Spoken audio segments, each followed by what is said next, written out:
So here are some things to know about corporate fiduciaries. So first of all, what is a corporate fiduciary? It is a corporate, meaning a company, and we'll talk a bit in a minute about who those might be, but it would be a company serving in one of your fiduciary roles as part of your estate plan. So that could be your agent under a power of attorney. It could be your executor for a will. It could be your trustee of a trust. So who serves in these corporate fiduciary roles? A lot of times you will see banks, other types of financial institutions serving in those roles. Sometimes it's an accountant. Sometimes it's lawyers, law firms will serve in those roles.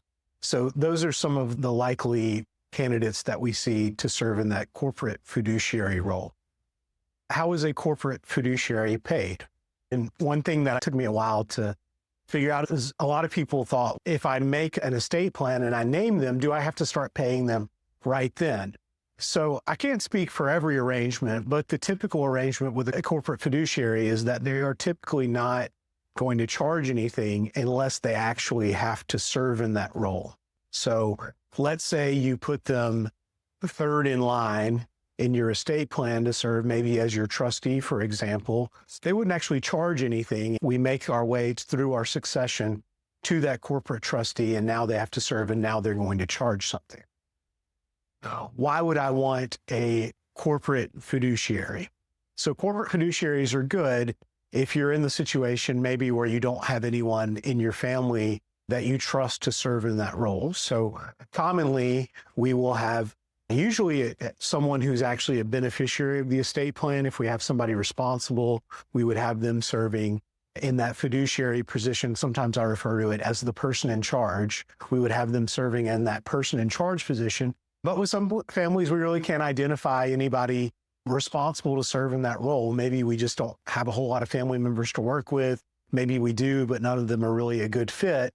So in that case, we may go to that corporate fiduciary to have them serve in that role. One good thing about a corporate fiduciary is sometimes it's been compared to an insurance policy, especially if you have a large financial institution that's well capitalized. So if they're serving in that role, you know that if somebody does something wrong there, that there's usually deep pockets to elect from to recoup that. This is a pretty out there example, but if you're a bank trustee, liquidated all the money out of the trust account and ran off to the casino and lost it all, you can look to the bank and hopefully they have an insurance policy to recoup that. So sometimes that's another good reason to do that, is you know that you've got some accountability there on the part of that corporate fiduciary.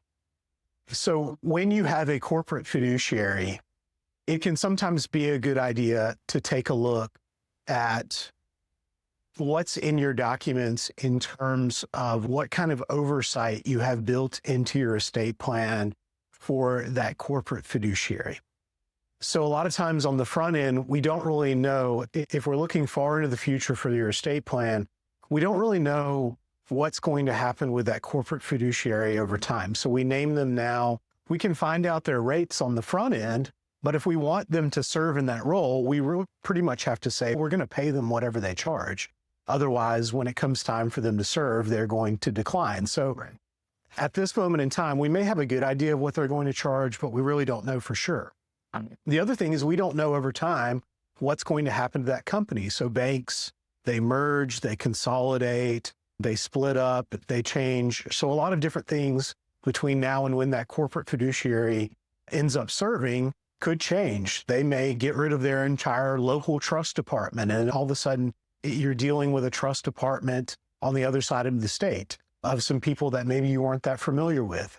They may merge together with a larger bank, and all of a sudden maybe you picked a local bank in town that you had a really good relationship with, but now all of a sudden your beneficiaries are dealing with the trust department of a large national bank. So some ideas, which are going to be specific to you and what's going to work best for you, but we can build some things in there to give some oversight over that corporate trustee. So if we see things going wrong, we can get them out of there and put in another corporate trustee. So as a starting point, typically what we will have in our estate plans, unless somebody tells us different, is we'll say that a fiduciary can only be removed by a court.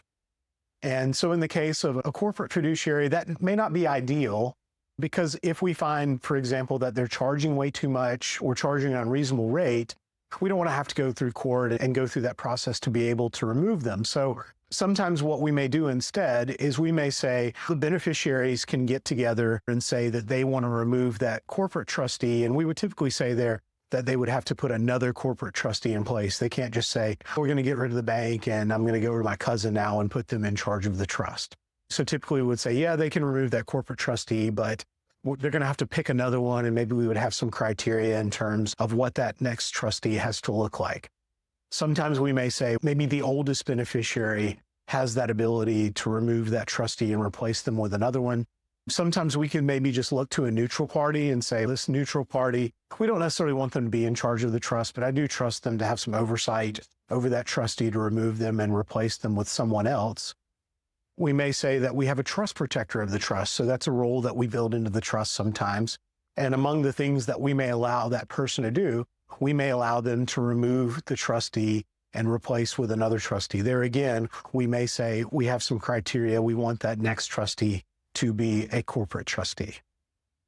So if you are thinking of naming a corporate fiduciary, you should talk to them before you do that. And here are some things that you may want to find out. You may want to find out what they charge to serve in that role. So typically they will be able to give you a rate sheet. Now, normally they'll say this is subject to change over time, but it can at least give you some idea right now of what you're looking at. You may want to find out, do they have a minimum asset requirement? So a lot of corporate trustees want to see a minimum level of assets for them to serve in that role. So we don't want to put them in there if we think there's a good chance that at some point we may not meet that minimum asset requirement, because then they're not going to serve, and having them there doesn't really help out with anything. We may want to find out other information, such as, are there things they're not willing to do? Some common things that I see that they're not willing to do sometimes: they may not be willing to serve as agent under a power of attorney. They may not be willing to be in charge of a special needs trust. So we'd like to upfront find out, is there anything that they're not going to be comfortable with doing? And then you may just want to get to know them. So if these people are going to be dealing with your family members, with your beneficiaries, you may want to find out from them what are maybe their philosophy as trustee. What are the things that maybe they'd like to know from you? What are their thoughts as to how the trust is going to be managed? And then who are the people that are going to be in charge of these decisions?